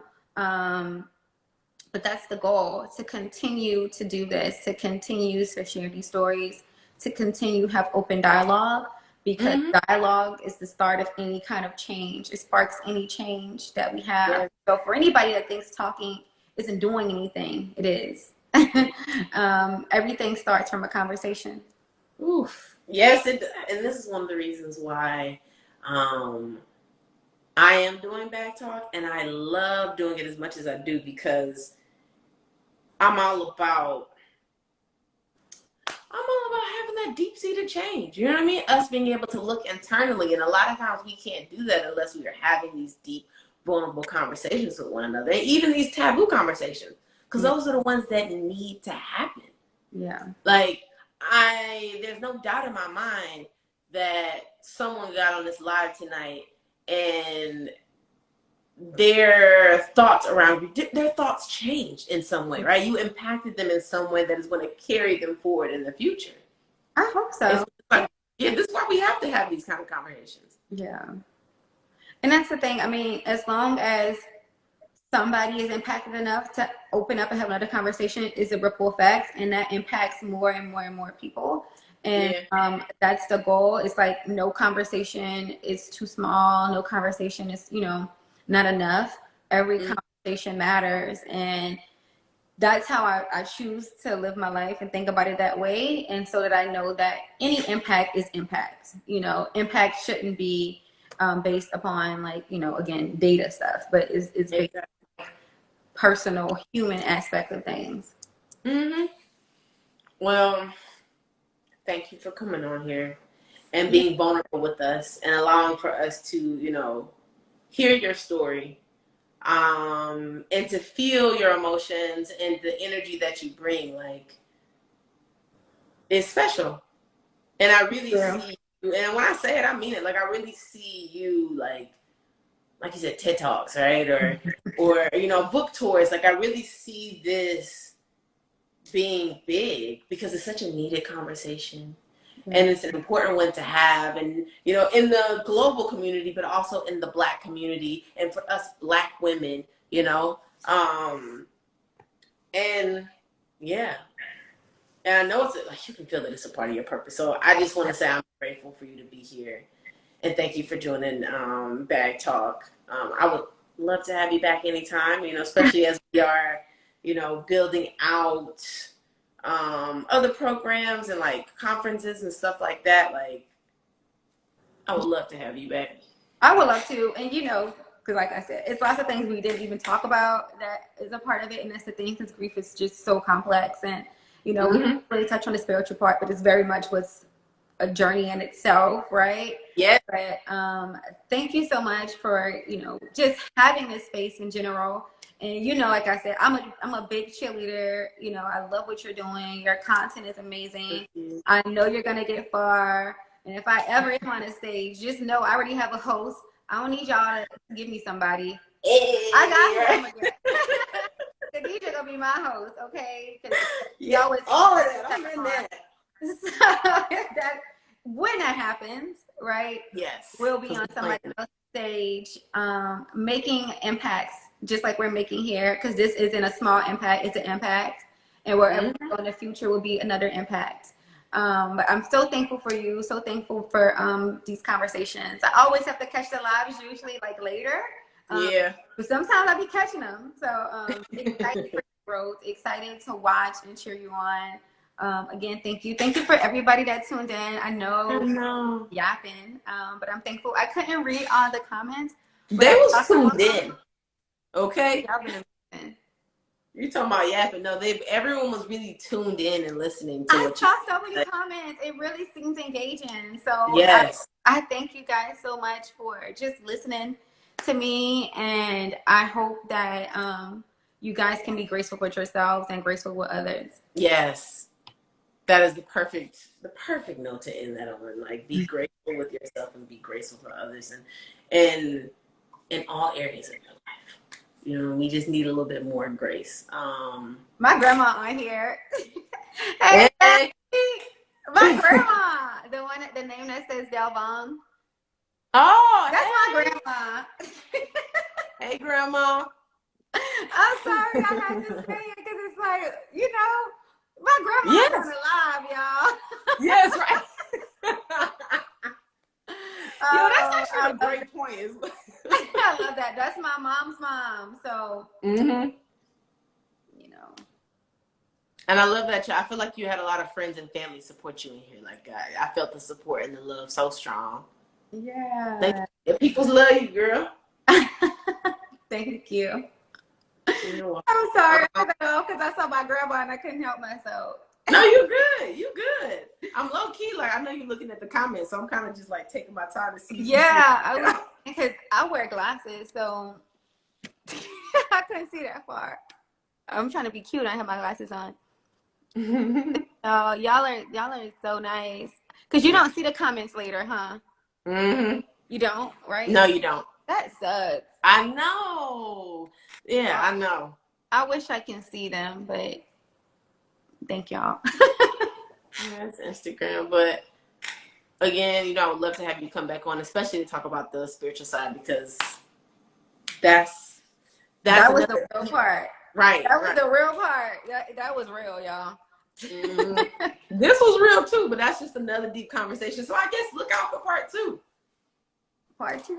I mean, we will definitely schedule that in. So again, thank you. I appreciate you. I am excited to see all the things that you build and that you create. Guys, if you all haven't already, make sure that you follow Precious and Finding Her Light, so you can be able to witness the journey. You know, like, that's where you really get your motivation, is in seeing someone, you know, as they start and as they grow and as they build and get to where they want to be. So make sure that you're tapping in. And if you enjoyed this conversation and you like having these deep intellectual, spiritual kind of conversations, tap in here too with Spiritual with the Bag. We do this every Wednesday at 8 p.m. Eastern Standard Time. We have various guests. The next one it'll be different. I usually only have women, and this next one will be a man, and he will be talking about Black men in therapy, because, you know, the brothers need it. Awesome. Yeah, so, yeah. So I hope y'all have an amazing night tonight. Thank you for joining us. Thank you for staying tapped in, for having an open heart and an open mind, and hopefully really leading with vulnerability from here forward. So, yes. Thank you, Precious. Thank you. Bye. Bye, y'all.